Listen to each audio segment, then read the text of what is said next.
Baik, bismillahirrahmanirrahim. Assalamualaikum warahmatullahi wabarakatuh. Alhamdulillahirabbil alamin wa bihi nasta'inu ala umuri dunya waddin. Wassalatu wassalamu ala asyrafil anbiya'i wal mursalin nabiyina Muhammadin wa ala alihi wa ashabihi ajmain, amma ba'd. Para hadirin sekalian dirahmati Allah Subhanahu wa taala. Insyaallah kita kembali melanjutkan pembahasan tadabbur ayat-ayat suci Al-Qur'an, yang mana kita kali ini berada di surat Alam Nashrah, atau juga disebut dengan surat Al-Insyirah, atau juga disebut dengan nama surat Asy-Syarh.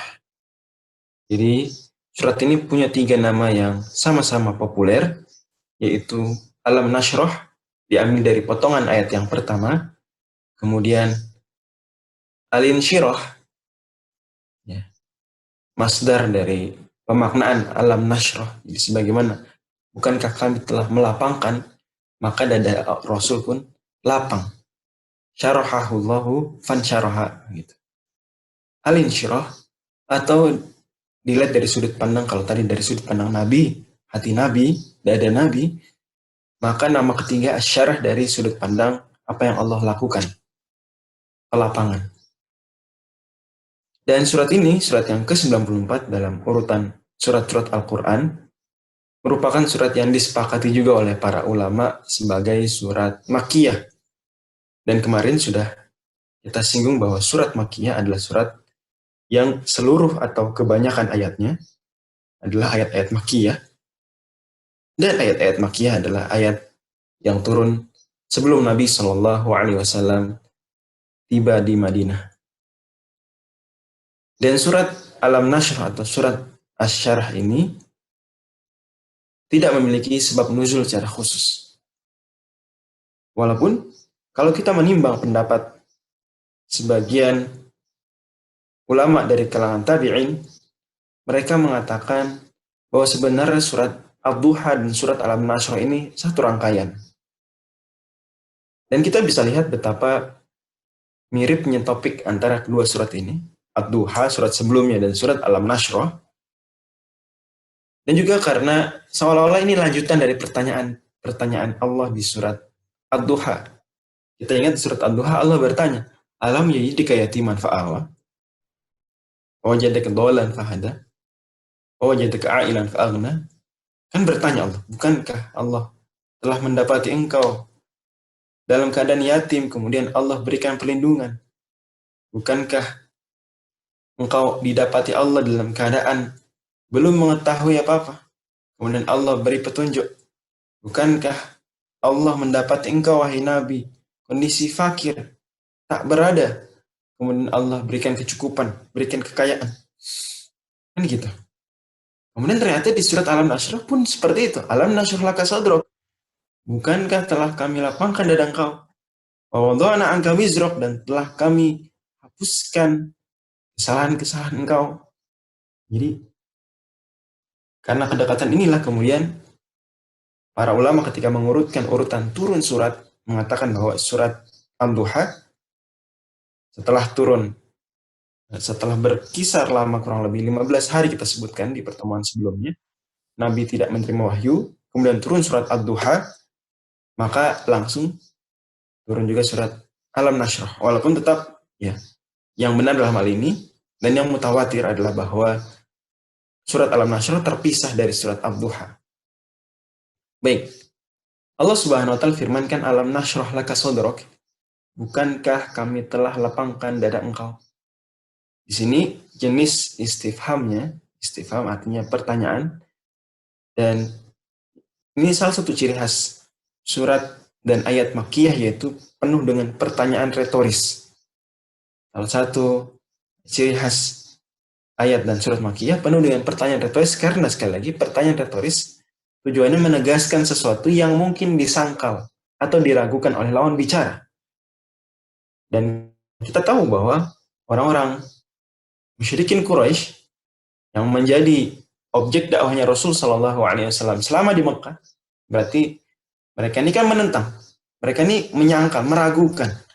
Karenanya kemudian kalau kita di surat Ad-Duha sudah sebutkan bahwa di antara ciri khas surat dan ayat Makkiyah adalah banyak sumpah, Maka kita tegaskan juga di sini bahwa di antara ciri khas surat dan ayat Makkiyah adalah banyak pertanyaan retoris. Bukankah? Bukankah? Karena ini menegaskan sesuatu. Adapun di Madinah, kaum muslimin adalah mayoritas dan ayat-ayat turun di surat-surat dan ayat-ayat Madaniyah ini soft. Ya, karena yang dihadapinya orang-orang yang menerima, mengimani. Seperti itu. Baik. Kemudian Allah Subhanahu wa taala bertanya, "Alam nashrah laka sadrak?" Bukankah? Ya, pertanyaan tentu pertanyaan retoris yang tidak butuh dijawab iya atau tidak, tapi tujuan untuk menegaskan sesuatu. Artinya betul, kami telah melapangkan dada engkau. Dan di lapangan dada ini kata para ahli tafsir, bagaimana Al-Imam Al-Baghawi dan Al-Imam Al-Baidawi nyatakan, yaitu maksudnya Allah Subhanahu wa taala mencuci jantung Rasul Shallallahu alaihi wasallam saat kecil berdasarkan riwayat yang telah sabit dalam Sirah Ibn Hisham dan juga buku-buku sejarah lainnya seperti Tabaqat Kubra. Kemudian juga itu secara fisik, adapun secara maknawi maka dibersihkan dari potensi-potensi buruk, kemudian diisi juga, dilapangkan dan diisi dengan keimanan dan pengetahuan dan ilmu tentang Allah dan agama. Ini maksud lapang dada. Dan tentu berefek juga jika hati telah lapang dengan keimanan dan ilmu, maka akan lapang juga dada tersebut menerima kenyataan yang dihadapi dalam hidup. Karena kita tahu bahwa surat Ad-Duha sebelumnya berkisah ya tentang Nabi SAW sedih karena dua hal. Itu jamaah masih ingat, yaitu yang pertama karena lama tidak berinteraksi dengan Jibril, lama tidak turun wahyu. Dan Al-Quran adalah ketenangan hati. 2 pekan saja, 15 hari Nabi tidak menerima wahyu, galau hati beliau. Sedih. Ditambah, alasan sedih yang kedua adalah karena kaum Quraisy membuli beliau justru. Maka kata Allah, kami lapangkan dada engkau, sehingga engkau semakin kuat menerima kenyataan pahitnya menelusuri jalan dakwah. Kemudian juga bisa dimaknai alam nasyrah, lapang dada karena penuh dengan iman dan ilmu, lapang dada menerima takdir-takdir yang tidak menyenangkan, lapang dada menerima apa yang tidak disenangi oleh jiwa. Dan ini mirip seperti penggunaan istilah lapang dada dalam bahasa Indonesia. Dalam bahasa Indonesia pun lapang dada artinya menerima kenyataan. Kemudian kata Allah Subhanahu wa taala di ayat yang kedua, wa wada'na anka wizrak. Dan bukankah telah kami hapuskan juga kesalahan-kesalahan engkau? Di pertemuan sebelumnya sudah kita singgung tentang konsep bahwa pendapat yang benar dalam hal ini adalah bahwa para nabi terjaga dari kemusyrikan, dari dosa besar, dan juga dari dosa kecil. Baik sebelum menjadi nabi, maupun setelah diutus menjadi nabi. Maka kata Allah SWT, kami hapuskan kesalahan engkau. Di mana kesalahan tersebut? Alladzi anqadha dhahrak. Yang memberatkan punggungmu, yang memberatkan jiwamu. Dari sini jelas bahwa Allah Subhanahu wa taala tidak hanya melapangkan dari sisi jantung atau hati Rasul Shallallahu alaihi wasallam saja, tapi juga melapangkan dari sisi secara majas beban hidup beliau, beban dakwah beliau. Jadi seorang hatinya dilapangkan, kemudian pikulan yang ada di punggungnya diringankan, diletakkan. Kita bisa bayangkan ya, ada orang dilapangkan dadanya, kemudian bayangkan dia di atasnya memikul suatu beban yang berat, kemudian beban tersebut diangkat, sehingga dia tidak lagi membawa beban. Wa wada'na anka wizrak. Jadi wizr bisa maknanya dosa dan juga bisa maknanya beban. Yang membebani punggungmu. Kemudian kata Allah Subhanahu wa taala lanjut di ayat yang keempat, wa rafa'na laka dzikrak. Dan bukankah telah kami angkat juga, kami muliakan, kami tinggikan bagi engkau wahai Nabi penyebutan dan kemuliaan engkau. Dzikr punya makna penyebutan. Sebagaimana hadis riwayat Imam Al-Hakim bahwa Allah Subhanahu wa taala menyatakan kepada Nabi sallallahu alaihi wasallam, "Kullama dzukirta ma'i," setiap kali aku disebut, engkau disebut juga. Yani Kata Al-Hasan Al-Basri dan Ibnu Abbas, saat syahadatain Allah disebut, Nabi disebut. Saat azan Allah disebut, Nabi disebut. Saat perintah ketaatan, hati Allah wa hati Rasul, Allah disebut, Nabi disebut. Dan juga zikir maknanya syaraf, kemuliaan. Kami tinggikan kemuliaan engkau. Tinggi kemuliaan beliau. Di dunia, apalagi di akhirat. Di dunia saja, tempat di mana mayoritas penghuni planet bumi ini tidak mengimani beliau. Kan sampai sekarang, sejak dulu sampai sekarang, mayoritas penghuni planet bumi kan tidak mengimani beliau. Yang artinya sama saja menuduh beliau pendusta. Tidak percaya beliau Nabi berarti mengatakan Nabi Muhammad tukang bohong. Karena Nabi Muhammad SAW, di antara ajaran yang beliau bawa, beliau adalah Nabi seluruh umat manusia sepanjang zaman seterusnya hingga hari kiamat. Makanya tidak beriman berarti sama saja tidak mempercayai beliau, menuduh beliau tukang bohong. Sekalipun demikian, kita semua melihat kenyataannya bahwa begitu mulianya Nabi Muhammad SAW, bahkan di kalangan mereka yang tidak mengimani beliau. Apalagi di akhirat, ketika justru berbondong-bondong umat manusia kelak akan memelas dalam tanda kutip agar beliau memohonkan syafaat kepada Allah Subhanahu wa taala. Di padang mahsyar kelak akan seperti itu. Seluruh manusia dari awal sampai akhir. Bahkan para nabi semuanya kemudian mengalihkan tanggung jawab tersebut kepada Nabi Muhammad SAW karena beliau yang berhak. Nah, ini hak ini disebut syafaat uzma. Wa rafa'na laka dzikrak. Dan kami tinggikan, muliakan penyebutan engkau saat azan pun engkau disebut bersamaan dengan disebutnya nama Allah. Di dunia dan di akhirat engkau dimuliakan. Kemudian di ayat yang kelima kata Allah Subhanahu wa taala, fa inna ma'al usri yusra. Sungguh bersama dengan kesulitan ada kemudahan. Inna ma'al usri yusra, bersama dengan kesulitan ada kemudahan. Lagi-lagi ini menegaskan ya, begitu eratnya surat Ad-Duha dan surat Al-Nashr. Karena di surat Ad-Duha, Allah Subhanahu wa taala berikan contoh nyata. Kesulitan yang bersamanya ada kemudahan. Di surat Ad-Duha Allah bilang, engkau yatim kan? Kemudian Allah berikan perlindungan.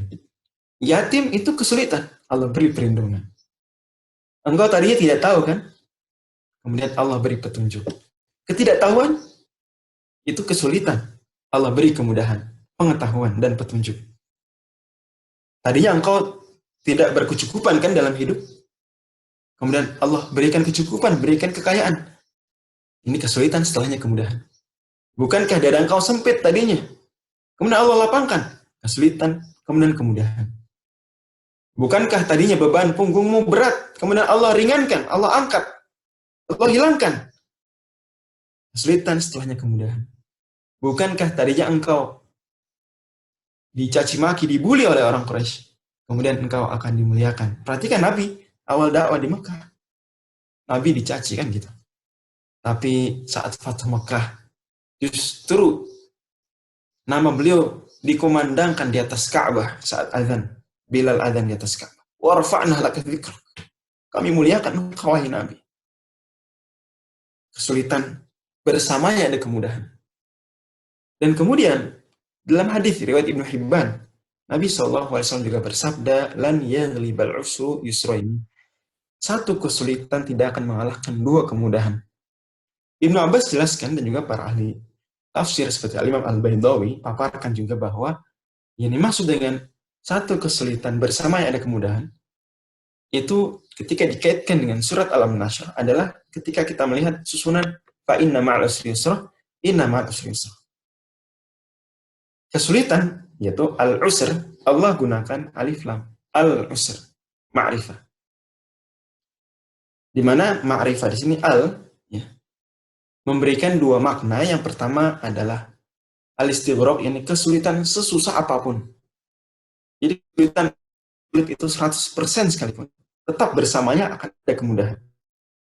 Al, seperti alhamdulillah, segala puji kan gitu. Maka al-usr semua kesulitan. Alhamdulillah segala puji, al-usr segala kesulitan. Makna kedua dari al artinya al-usr yang di ayat kelima dan al-usr di ayat ke-6 itu juga. Kesulitan tersebut, bersama kesulitan tersebut, satu kesulitan ada kemudahan. Dan bersama kesulitan yang tadi, sama kesulitan, berarti kesulitannya cuma satu. Ini istilahnya dalam bahasa Arab, yufidul ahdiyah. Sementara yusr, kemudahan, Allah ungkapkan dengan nakiroh. Ini tanpa alif lam. Di mana ini memberi dua makna juga. Makna yang pertama yusr, nakiroh di sini, kemudahan yufidu ta'azim. Imam Al-Baidawi memberikan makna luar biasa, besar, dahsyat. Jadi kemudahannya itu bukan sembarang kemudahan, tapi kemudahan yang luar biasa. Jadi saking luar biasanya, sampai-sampai dia nakiroh. Tidak definitif, saking luar biasanya. Nah, begitu logika berbahasanya. Kemudian makna berikutnya, makna kedua, kenapa dia atau hikmah dia nakiroh ini memberi makna kedua, yaitu bahwa kemudahan di ayat yang kelima, dia berbeda dengan kemudahan di ayat yang keenam. Seolah-olah bunyi ayatnya begini, sungguh bersama suatu kesulitan ini ada satu kemudahan, dan bersama kesulitan yang ini juga, yang tadi, ada satu kemudahan lagi. Jadi kemudahan di ayat kelima berbeda dengan kemudahan di ayat yang keenam. Dan ini menegaskan kebenaran sabda Nabi SAW dalam riwayat Ibnu Hibban tadi, bahwa mustahil satu kesulitan mengalahkan dua kemudahan. Menariknya, Allah Subhanahu wa taala di sini gunakan fa inna ma'a bersama. Di mana ma'a, lagi-lagi juga kata ahli tafsir seperti Imam Al-Baidawi dan juga Al-Baghawi, yakni yufidul musahabah, memberikan efek, memberikan makna benar-benar bersama. Jadi mungkin sebagian kalangan atau sebagian motivator ketika memberikan motivasi atau wejangan mengatakan tenang. Setelah kesulitan ini akan ada kemudahan. Tenang. Ketika malam semakin pekat, artinya fajar semakin dekat. Kan seperti itu. Ya, it makes sense. Benar. Tapi kalau Allah Subhanahu wa taala motivasinya lebih dahsyat dari itu. Motivasinya adalah bahwa tidak perlu nunggu setelah kesulitan. Justru bersama kesulitan sudah ada kemudahan. Bersama kesulitan sudah ada kemudahan. Hanya saja kita tidak menyadarinya, atau kita menghadapi kesulitan tersebut tidak dengan semangat, tidak dengan kesungguhan, sehingga tidak nampak kemudian pertolongan-pertolongan Allah. Dan dua kemudahan di sini dijelaskan para ahli tafsir, yakni kemudahan yang lebih besar daripada kesulitan yang dihadapi. Jadi kalau kesulitannya 20%, kemudahannya 100%. Dan juga bisa dimaknai yang sifatnya ukhrawi, di kemudahan dunia dan kemudahan di akhirat. Bersama kesulitan akan ada dua kemudahan. Kemudian Allah Subhanahu wa taala memberikan pesan lagi pada Nabi SAW. Jadi kalau di surat Ad-Duha Allah berikan 3 pertanyaan, kemudian berikan pesan juga yang kita bisa pecah jadi 3 pesan.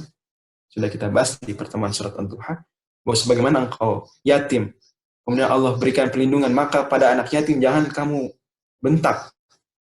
Sebagaimana dahulu kamu tidak tahu, kemudian Allah beri petunjuk, maka terhadap orang yang bertanya, kamu jangan perlakukan kasar. Sebagaimana dahulu kamu fakir, kemudian Allah berikan kecukupan, kekayaan, maka terhadap orang yang minta-minta, jangan kamu kasari. Maka di surat Asy-Syarah atau surat Al-Nasr ini hal yang sama terjadi. Setelah memberikan pertanyaan, bukankah telah kami lapangkan dada engkau? Bukankah telah kami angkat beban engkau? Bukankah telah kami tinggikan, muliakan nama engkau? Maka Allah perintahkan. Apa perintah Allah? Atau Allah Subhanahu wa taala di ayat yang ke-7, فَإِذَا فَرَغْتَ فَانْصَبْ. Maka jika engkau telah menyelesaikan sesuatu, ini banyak ahli tafsir kemudian memberikan contoh. Tafsirnya tafsir contoh, ya, tafsir bil misal. Sehingga jangan difahami kontradiktif, tidak. Ya, misalnya ada yang memberikan contoh dari Ibnu Abbas memberikan contoh, kalau engkau selesai sholat maka berdoalah. Ini faidza faragta fansab. Jika telah selesai sesuatu, fansab, sungguh-sungguhlah. Itu arti cara bahasanya. Farogta, selesai. Fansob, sungguh-sungguh. Kata Ibnu Abbas, kalau engkau selesai sholat, maka sungguh-sungguhlah berdoa. Ya juga dalil bagi banyak ulama yang juga menganjurkan berdoa tidak hanya di akhir sebelum salam, di akhir sholat sebelum salam. Betul, itu juga pemaknaan terhadap hadis riwayat Bukhari Muslim tersebut tentang keutamaan berdoa di akhir sholat. Juga akhir sholat juga dimaknai oleh banyak ulama juga, seperti Imam Asy-Syafi'i, yaitu tepat setelah sholat ini. Sholat, kemudian salam, zikir, kemudian berdoa sungguh-sungguh. Fa'idha faragta fansab.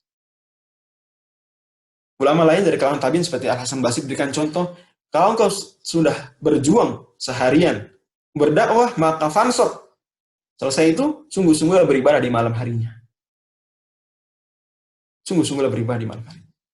Dan ini pesan juga bahwa kalau di surah Ad-Duha, pesannya adalah kesyukuran. Engkau dulu yatim, engkau dulu tak tahu, engkau dulu tak berkecukupan. Maka bentuk syukurmu adalah engkau tidak kasar terhadap anak yatim, tidak bentak orang yang bertanya, tidak hardik orang yang minta-minta. Maka ini juga sama sebagaimana Allah telah lapangkan dada engkau, Allah ringankan beban engkau, Allah telah tinggikan nama engkau.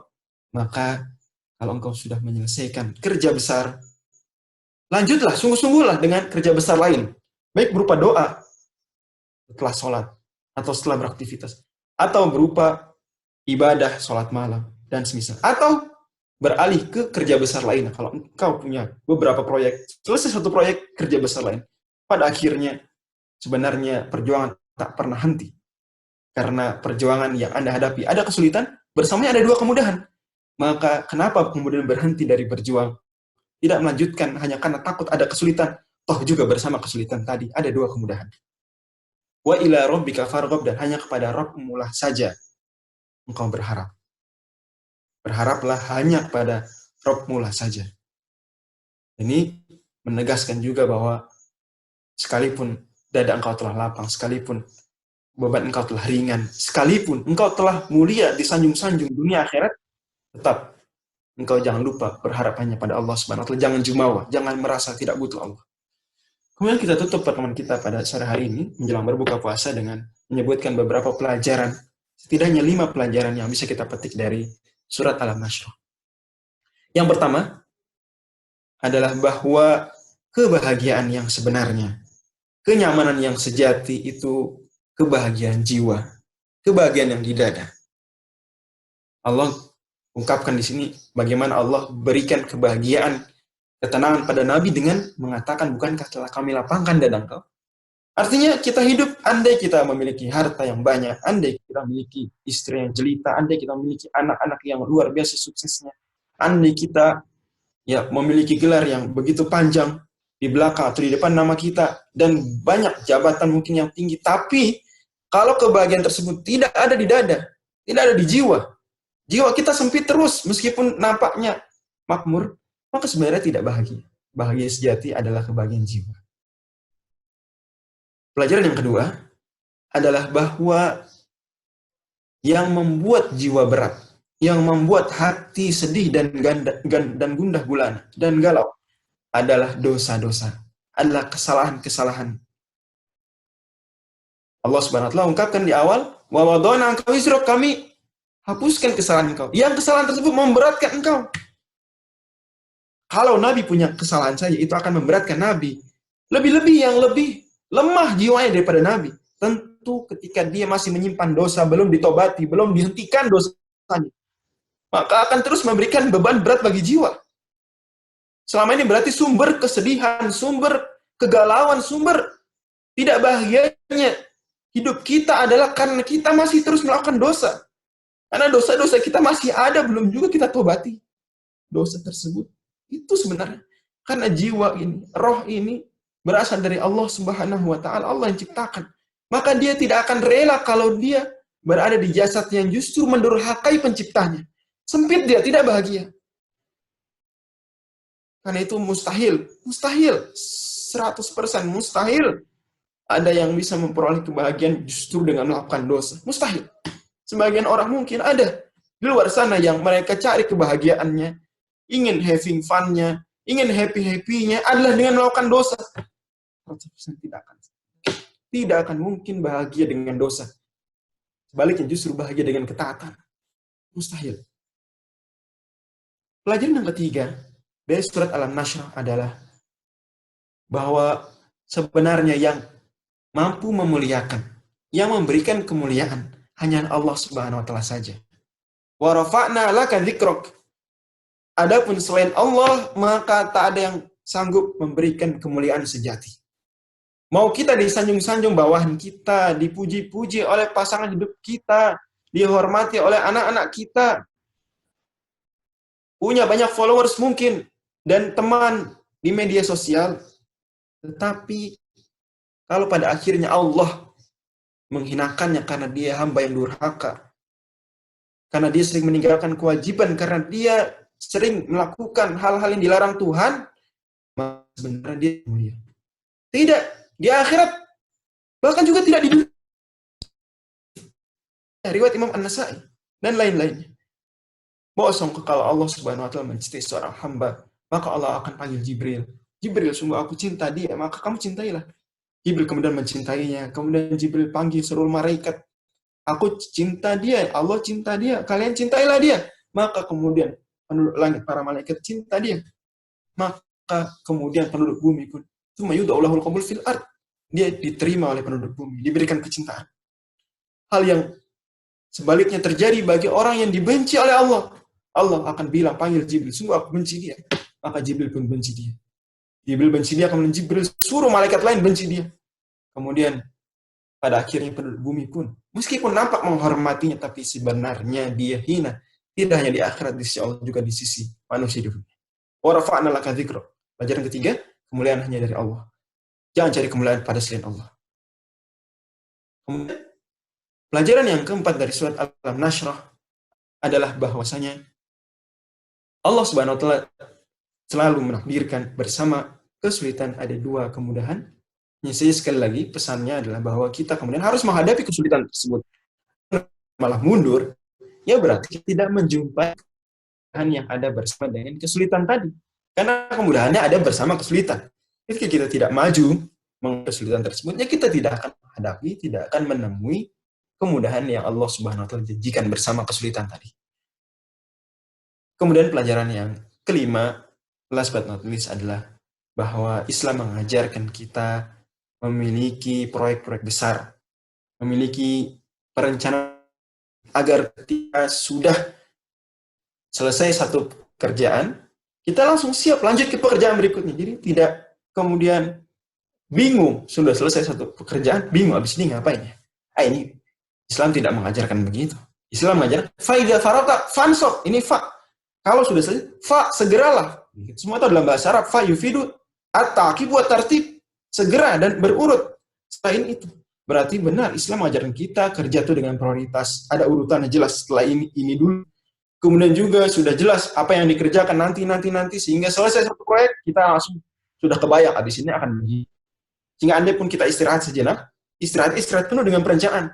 Dan namanya sudah merencanakan, apalagi orang beriman pasti tidak sekadar merencanakan, tapi juga penuh dengan pengharapan, dengan doa, berharap pada Allah, karena dia sudah punya perencanaan, saya bulan ini akan begini, saya hari ini akan begini, setelah itu akan begini. Maka sebenarnya tanpa sadar, dan namanya mukmin, pastilah dia rencana dengan doa, ya Allah, sambil dia merencanakan, sambil dia membayangkan berikutnya akan ngapain.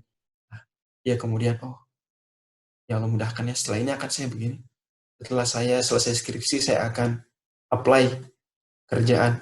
Setelah pekerjaan, saya akan menabung. Setelah menabung, kalau sudah cukup, saya akan mengumrohkan orang tua saya. Setelah mengumrohkan orang tua saya akan menikah. Itu seperti itu. Otomatis dia akan merencanakan, penuh prioritas, penuh dengan kesigapan, tidak lalai, dan juga akan penuh dengan keharapan doa pada Allah SWT. Demikian barangkali yang bisa kita bahas di surat Al-Nashr ini. Semoga menjadi ilmu yang bermanfaat, amal yang soleh, semakin menguatkan tadabbur kita saat membaca ayat-ayat ini dalam sholat dan di luar sholat. Wallahu a'lam. Asyhadu an la ilaha illa anta astaghfiruka wa atubu ilaik. Wallahu a'lam bishawab. Terima kasih. Wassalamualaikum warahmatullahi wabarakatuh.